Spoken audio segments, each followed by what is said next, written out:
Okay, so parting off many parts at the moment. Doing a shaft for the gearbox on my lathe, and I'm parting off at 60 thou. So ching ching ching ching ching ching, and we're ending up with these. When I get them off the lathe, as you can see, the last bit of parting operation is an interrupted cut as we get in there.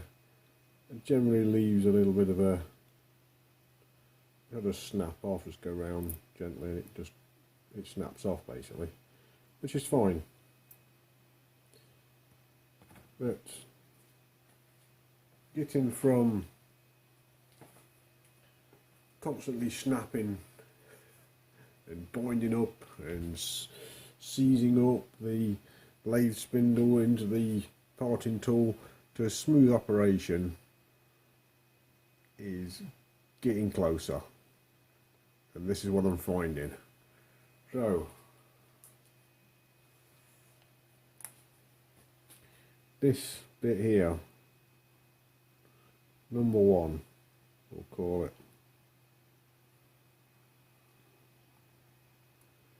Those bits there, we'll try and zoom in a little bit and have a look at them. There we go, let's get a bit closer. So in amongst that rubble, you can see the last bits of a curl.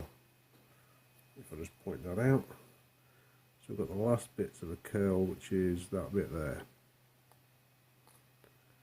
At that point, the parting was sounding beautiful.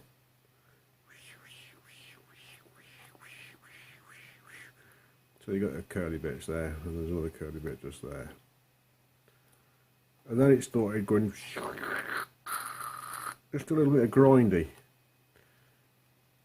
And what happened was, as I'd let off a bit of pressure as I was, because you know when you're turning the handle, you can't keep a constant pressure on it. You have to stop and change positions, and you know.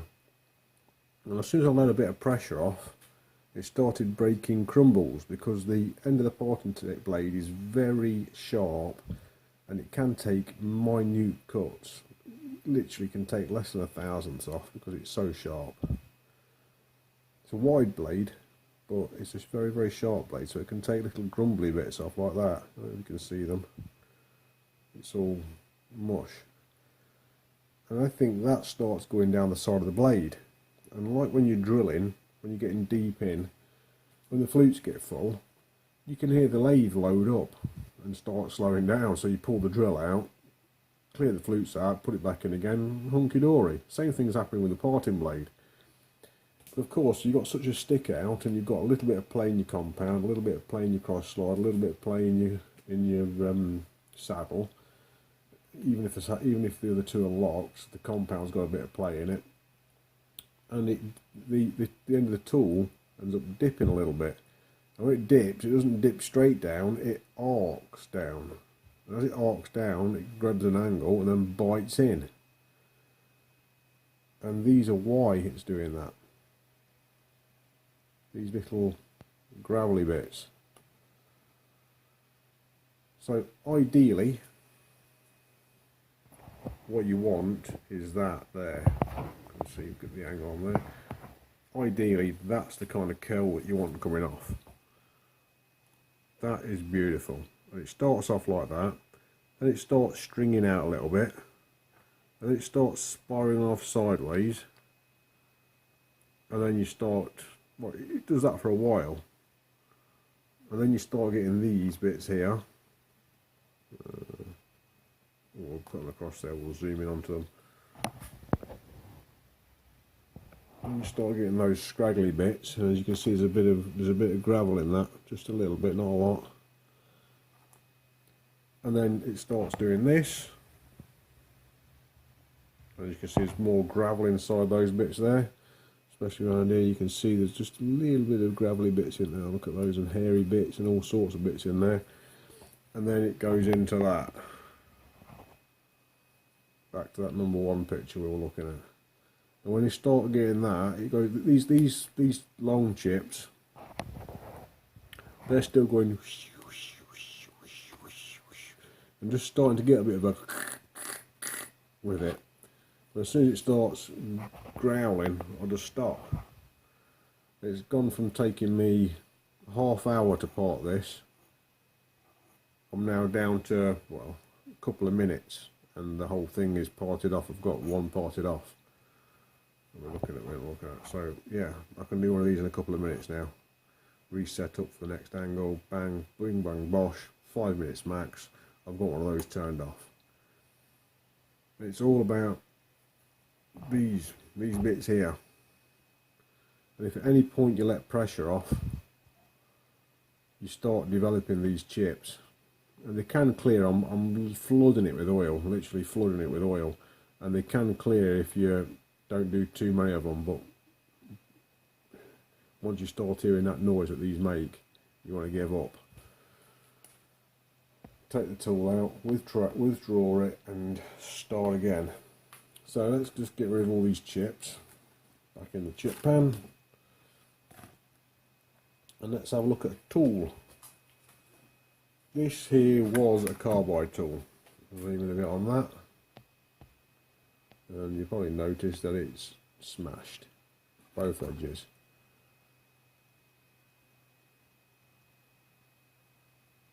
It's a very thin tool, but that's knackered. I managed to smash that before, and so I'm not using that because it's broken. And I haven't ordered no new tips for it, and I don't really want to because I've been getting on very well with that. That works beautiful.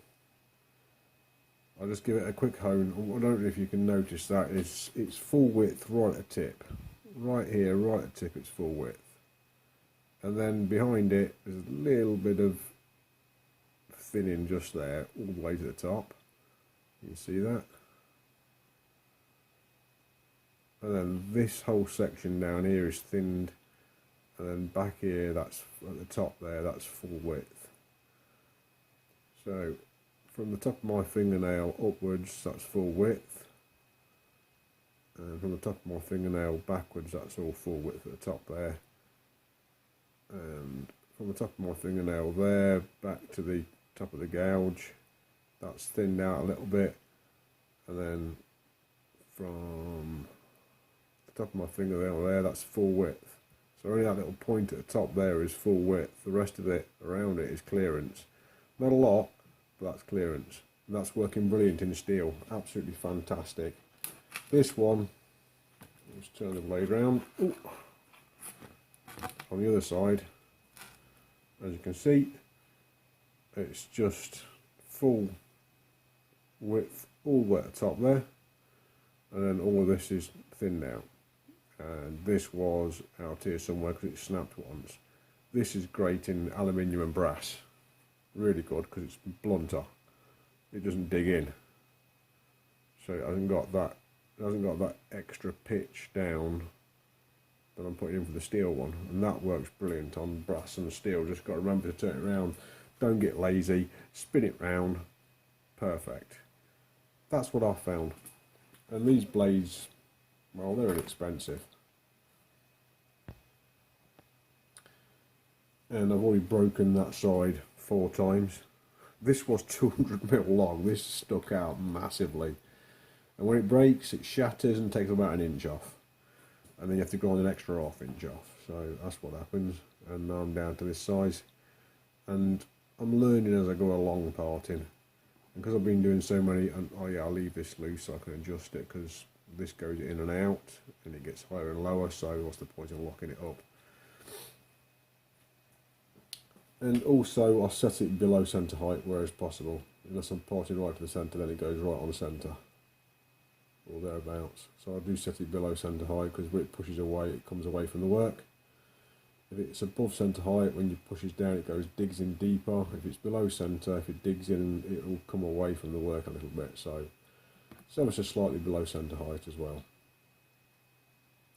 But yeah, that's what I'm using for steel at the moment, and the surface finish it gives is that, which is not bad. That's the surface finish from facing off. I'll just show you the surface finish. It domes That side is slightly concaved, just ever so slightly. But what's worse is the other side is convex, massively convex. So let's get a better picture. So it's a really nice smooth finish I've got on that side, but it is just slightly convexed. So it's domed, sticking out the centre a little bit. And that is all down to the tool post position and the grind, the squareness of the grind at the end of the tool. I'm getting better at it, but I'm doing everything freehand at the moment until I get the clocks and tool and cutter grinder up and running, or make a jig for my off-hand bench grinders. So, in summary, I ain't using carbide parting tools, don't need them. I'm using high-speed steel. It's cheap, cheerful, and if you pay attention to some details, like for instance, in between each parting I've been honing, so I'll just get the hone out and give it a quick diamond hone. I'm not supposed to use diamond on steel, but as long as it's not going fast, you're alright, I believe. And you can see that if we look at the end of the tool, it's just getting flatter. It was off the grinder, so it was a bit dished, and now it's so perfectly straight into it now. And it's starting to get a hone on there. Diamond hone, so it doesn't. I'm only using 1000 grit, but it's putting a nice finish on that.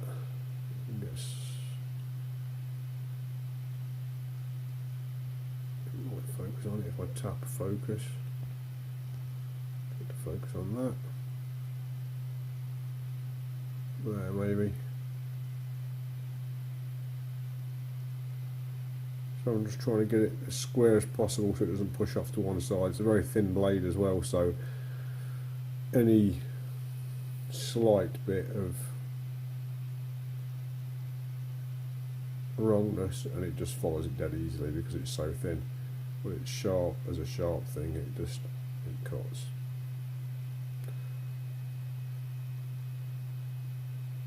So it just takes fingernail straight off easily, really easily. Right, there we go. That's what I found with parting. In summary, going back to the chips that we saw, remember the chips in number 1? That gravelly stuff, and you can see a little bit of the gravelly stuff there. Once you start missing that nice swooshing noise, and you start getting a bit of a, just stop. Take the blade out, clean all the pus off the end of it, squirt loads of oil back into your land, put the tool back in again, and away you go. And keep pressure on, keep the swirly bits coming. Right, consider that faced off. And see the parting blade in.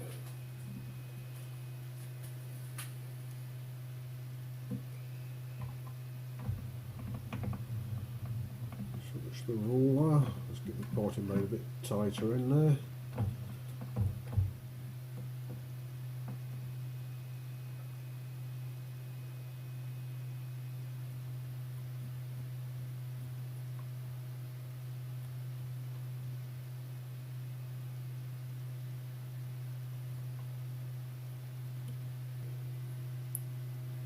That is touching the end of the part. We'll turn it on.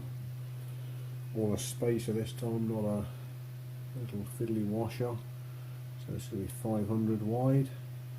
I'll get this 500 wide one in first because I desperately need it. And things are becoming apparent to me rather quickly that this is not what I need to do, but not to worry. So that's 501. Locked the lock stop off. So we come back to it.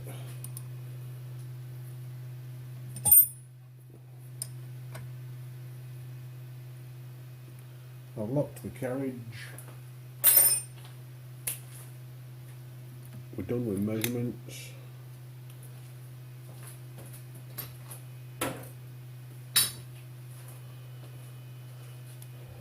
Don't want a ridiculously high speed, so into back gear.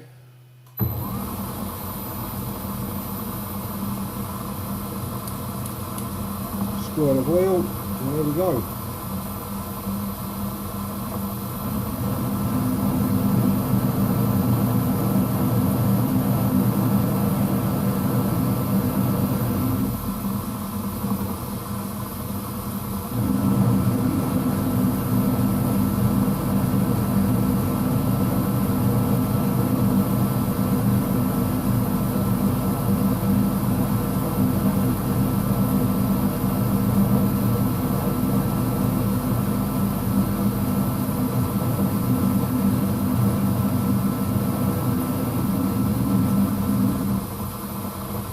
And something else has just occurred to me as well. I'm getting way ahead of myself. So I don't believe these gears are ½ inch wide. I think they're 375. No, they're not 375, but they're not ½ inch either. They are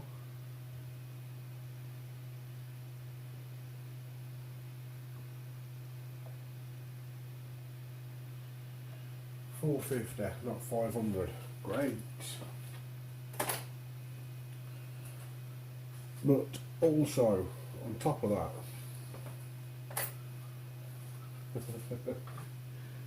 measure 17 times, cut once.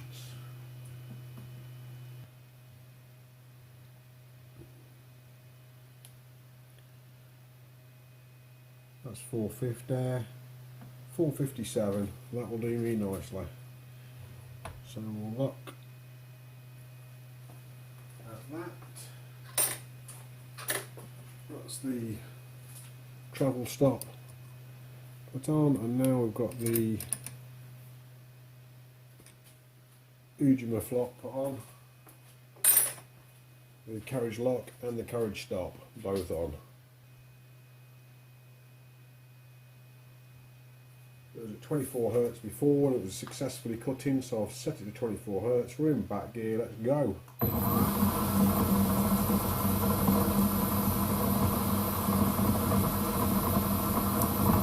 Bit of oil, and we're in like sin.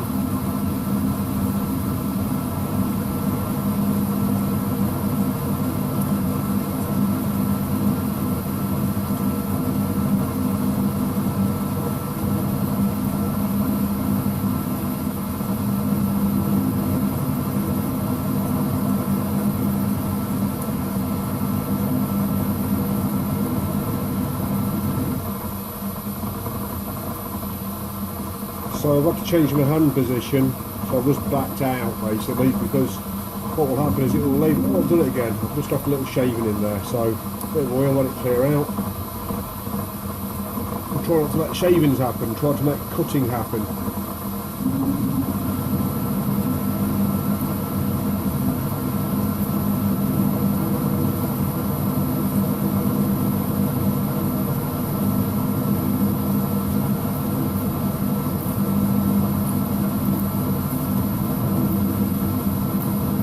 Right, you heard it, Ed.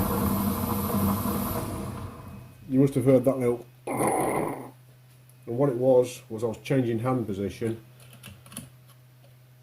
and it just slackened off the cut down to a minute amount, and we've got some grinding powder. I know we did. It's right there. There it is. There.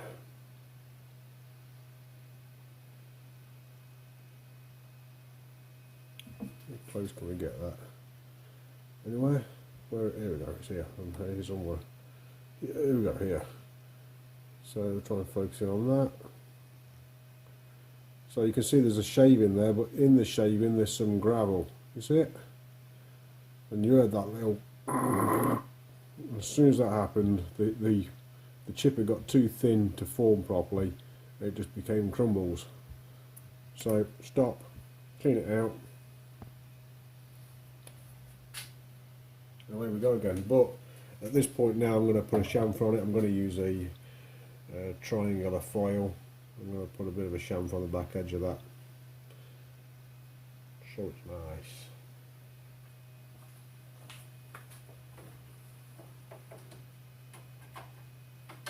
You could say it was a nice place to start. Right, a bit of a higher gear for firing.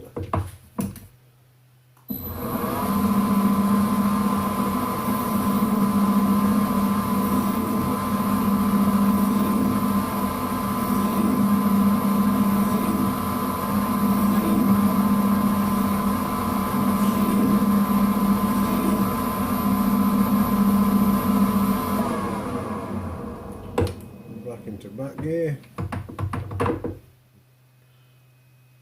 should be beautiful. Squirt of oil. And back in. Be careful, don't overdo it, otherwise it will dig in. So bringing it up to the cups, you can see the oil clearing from the land into the cups. And snap your blade off. That's how not to do it. I pressed too hard. So there we go.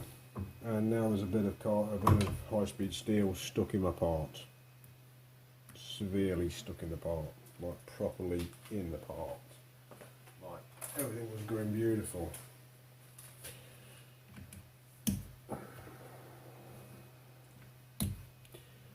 And it's dug right in. I won't be able to fetch it out with this. So I'm going to have to regrind that.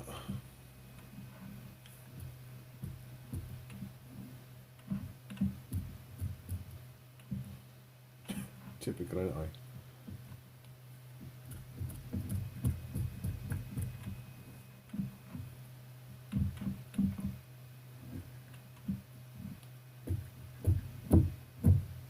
Well, I think we loosened it. I think it's loosened. No. It is in there.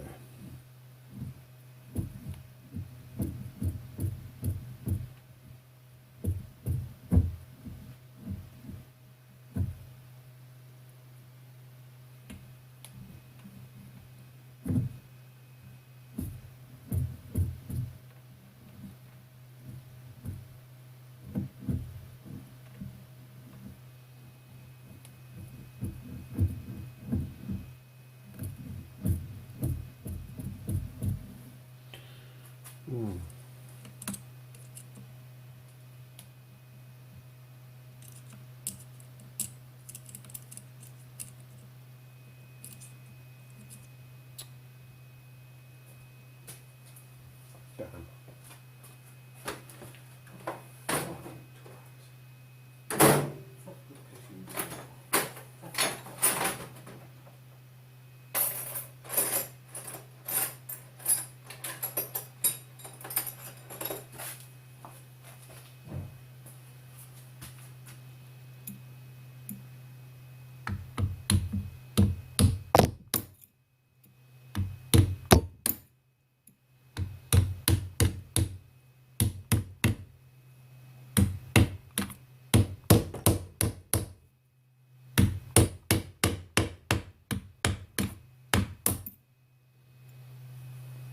Bastard. I know it's a piece of high-speed steel, you just ram. Just take the part out, cut it off. Now I have had enough of parting off today. It's definitely not going to be in line anymore, so there's no point trying to cut it. So, stop. Yeah, that's damn. Everything was going so well. It's not total loss, I didn't really shatter the blade off this time, so I'm going to have to redo my bloody car, bloody again. Oh well, there we go. So, parting is a bitch.